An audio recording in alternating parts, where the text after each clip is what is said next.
Hey there. If you're tuning into this video, then I have to assume that you're a pantser like I am. Someone who thinks of outlines as a straitjacket. Oh yes. There's nothing I'd rather avoid than an outline.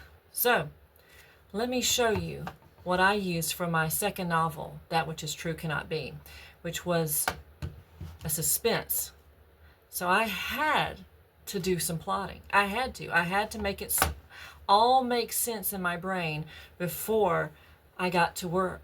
And that was very intimidating. So I devised a plan. I'm sure there have been other people who've done this. This is not rocket science, people, but it worked for me. And I needed something that was simple and something that didn't challenge my time or challenge me too much mentally, because too many of those outlines were they were stressful. I'm sure you've seen them. You have to write this and this and this, and the more I have to write that, the less time I'm writing my novel. And the more time I'm writing my outline, the more I'm actually seeing too much of what I'm looking at. Does that make any sense? Too much of what I'm looking at? What I mean is, I don't want to know everything that's going to happen. I don't want to know it in that much detail. I just want to know my characters in that much detail. I'm one of these writers that lets the characters dictate what goes on. I know that sounds a little bizarre, but trust me, that's how it seems to work in my world. So I bought 3 of these. Actually, there are 4, but the 4th one never got unpacked. It seems like I only needed 3 after all. So I have 3 of these dry erase boards. They're magnetic. I hang them up behind me and I'll carry them around. So, plenty of magnets and index cards. That's all. Now you can be an organizer, like I started out being very organized with it, with, oh, the cards for the setting are this color and the cards for my characters are this, oh my word. That was fun at first, but that just drove me crazy after a while. So I'm just using white now. Lined, unlined, it really doesn't matter. What I tend to do is I say, what is my goal? What do I need to do? How many words do I want this to be, roughly? It's never going to be exactly, or anywhere near. Anyway, I say anywhere near. It's going to be within 10,000 either way. So that's all I'm banking on. So both of my novels, oddly enough, were 91,000 words. For Chuckwill's Widow, I'm aiming at 80. Not that it's going to be 80. It could be 90. I don't really want it to be 70. That's a little on the low end. But anywhere from 80 to 90. So I'm just going with 80.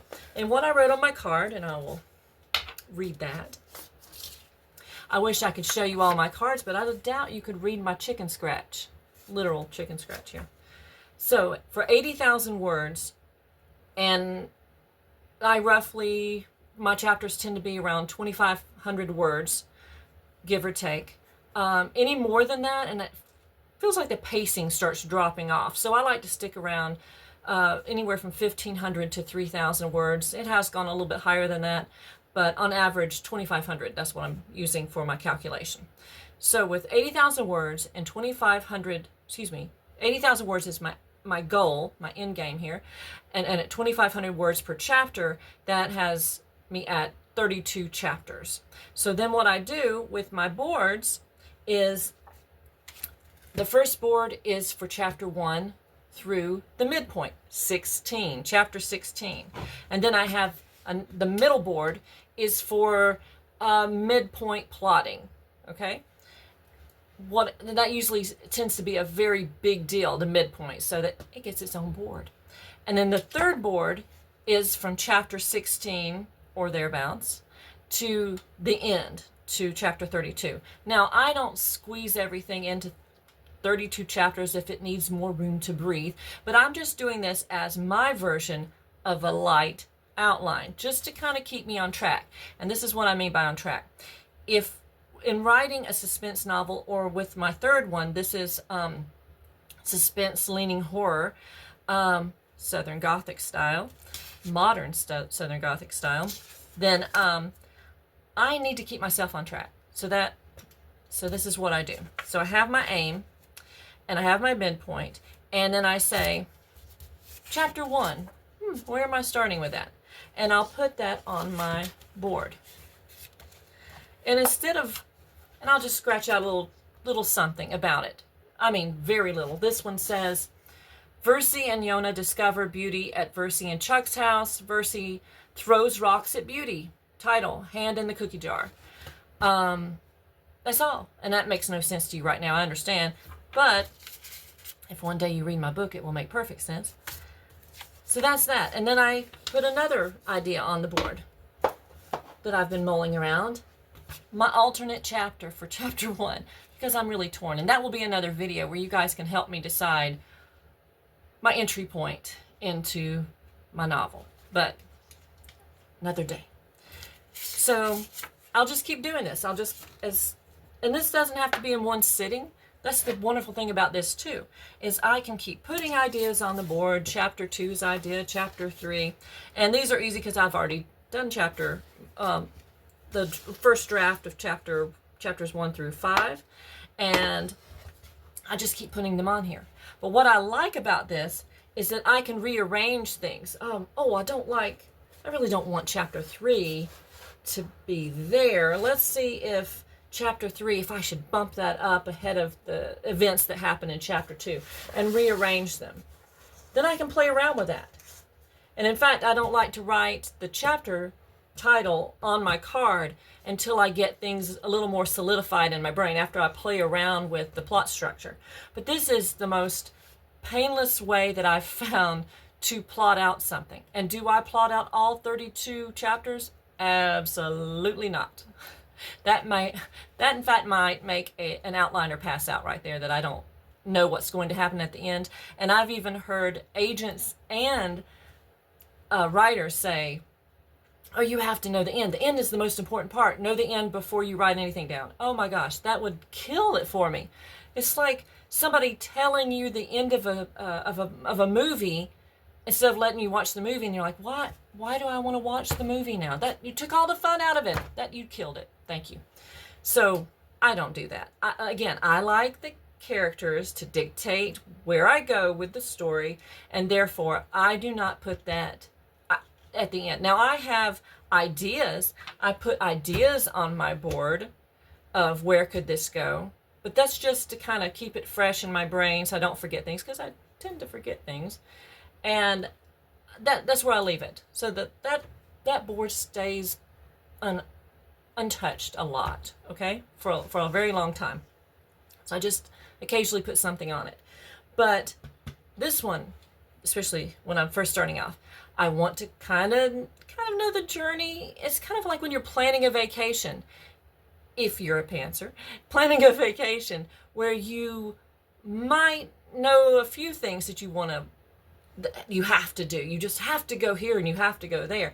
But you don't know anything beyond that. You don't know the cafes that you want to sit at. You don't know maybe some little extra excursion here and there that you didn't know about until you get into the city. Surprises are wonderful. So when I get back to this, and not a daily basis, but whenever an idea pops in my head, oh, now I want to add this.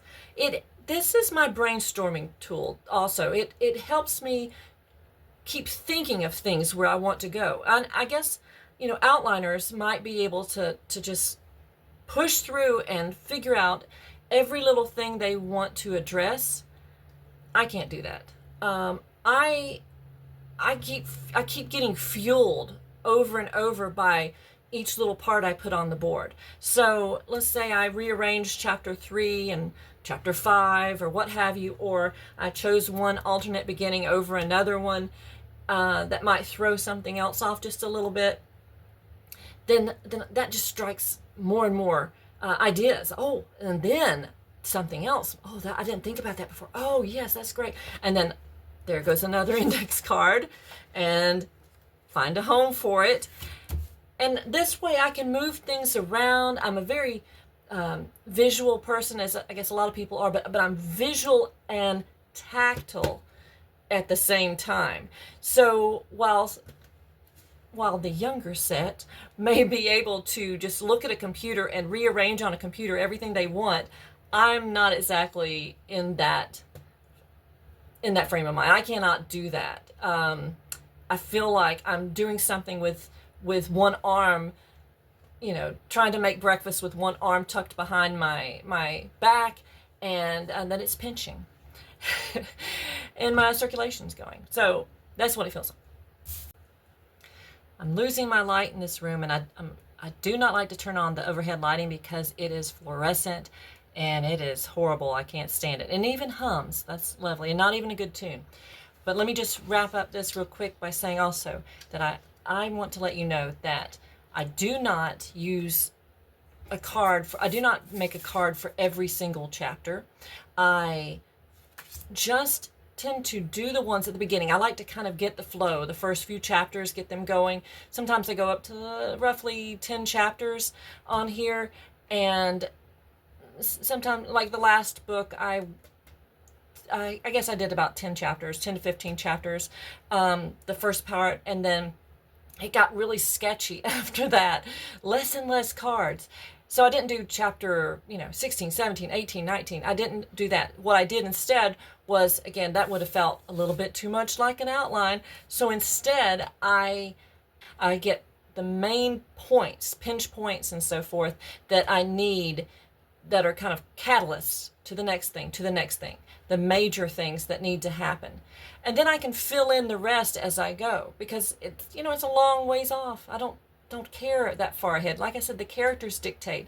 And so by having that loose structure, I know basically where I'm going through the woods. I'm not going to get lost, but I'm, might want to go off a little diversion around a tree or two, but I'm not going to get way off the path, if you understand what I'm saying. But it allows me some room to stop and smell the roses. I can add a little this and add a little that as I go, and it's freeing because I don't know what's going to happen totally. I get the excitement of discovering that as I go along, and I keep having more ideas. The more I write, each chapter that goes by, the more ideas that are generated. The more I have these aha moments and go grab another index card and put them on the board. So that's the way I do it. So it's loosey-goosey, it's freeing. I don't have to stress out about it. In fact, it's kind of fun. It's like the best part of school without the teacher and just being able to be creative at the board. That's kind of what it feels like. And then, I don't have to dust out, smash the erasers and get dust everywhere. It's wonderful. Dry erase board is wonderful. And I also can use my dry erase marker if I want to write any extra notes, connect the dots, so to speak, but I rarely use that actually.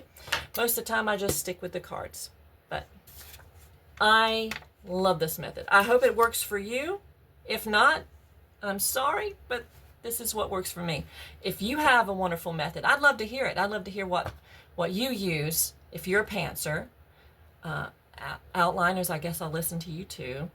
But if you're a pantser and you have some sort of tidbit that you'd like to share that's worked great for you, I'd love to hear it, because I'm always open for the newest way to keep everything on track without hurting too much, pinching my psyche.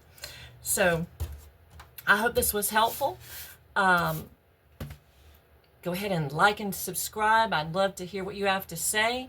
And I'm going to have a series of these videos where I kind of walk you through my process. Until we meet again, I hope your day is blessed beyond the ordinary.